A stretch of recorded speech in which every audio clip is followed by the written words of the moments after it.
আল্লাহ রাসূল সাল্লাল্লাহু আলাইহি ওয়াসাল্লামের কাছে মদিনাতে প্রায় একজন নারী এসে স্বপ্নের ব্যাখ্যা জানতে চাইতেন। সে নারী বলতেন যে, ইয়া রাসূলুল্লাহ, আমি প্রায় স্বপ্নে দেখি যে আমার ঘরের একটি পিলার ভেঙে গিয়েছে এবং আমি অন্ধ সন্তান প্রসব করেছি।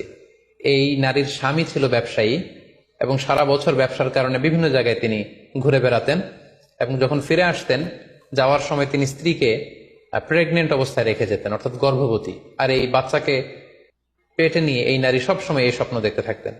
তো রাসূল সাল্লাল্লাহু আলাইহি ওয়াসাল্লাম স্বপ্নের ব্যাখ্যায় বললেন, তুমি চিন্তা করো না, তোমার স্বামী সহি সালামতে ফিরে আসবে এবং তুমি সুন্দর সন্তান প্রসব করবে, ভালো সন্তান। এভাবেই চলছিল। যতবার তার স্বামী ফিরে আসে, সুস্থভাবে ফিরে আসে এবং সে সুন্দর সন্তান জন্ম দিচ্ছিল। হঠাৎ একবার সে নারী আল্লাহ রাসূল সাল্লাল্লাহু আলাইহি ওয়াসাল্লামের বাসায় এসে দেখলেন যে আল্লাহ রাসূল সাল্লাল্লাহু আলাইহি ওয়াসাল্লাম ঘরে নেই।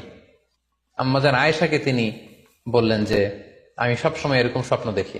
তখন আম্মাজান আয়েশা বললেন, তাহলে এই স্বপ্নের ব্যাখ্যা জানার জন্য তুমি রাসূল সাল্লাল্লাহু আলাইহি ওয়াসাল্লামের কাছে আসো, তুমি কি স্বপ্ন দেখো?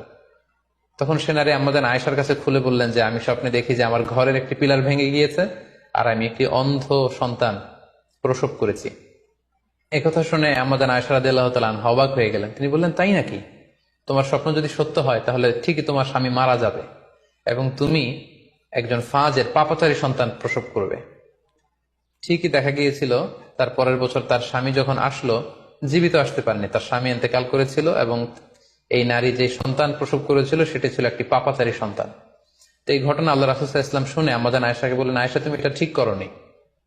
তুমি যদি কখনো কারো স্বপ্নের ব্যাখ্যা করো, তুমি ভালো ব্যাখ্যাটা করবে, কখনো মন্দ দিক থেকে ব্যাখ্যা করবে না। হয় চুপ থাকবে, ব্যাখ্যাই করতে যাবে না, আর যদি স্বপ্নের ইন্টারপ্রিটেশন তুমি করতে চাও তাহলে ভালো ব্যাখ্যাটা করবে।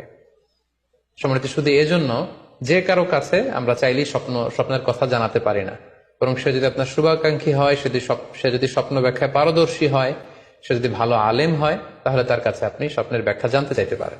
এক্ষেত্রে আমরা ইমাম মুহাম্মদ ইবনে সিরিনের আরো একটি চমৎকার ঘটনার কথা উল্লেখ করতে পারি। মুহাম্মদ ইবনে সিরিন উনি ছাত্রদেরকে নিয়ে একবার তালিম দিচ্ছিলেন।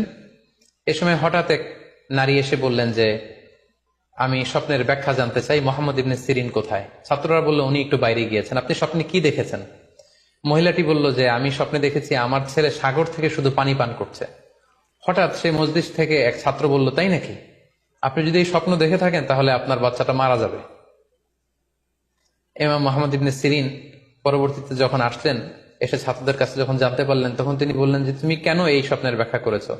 কারণ সাগরের লোনা পানি এটা যে সবসময় অযোগ্য, পানের অযোগ্য, ব্যাপারটা এমনটা নয়। সাগরের ভেতরে তো মণিমুক্তাও আছে।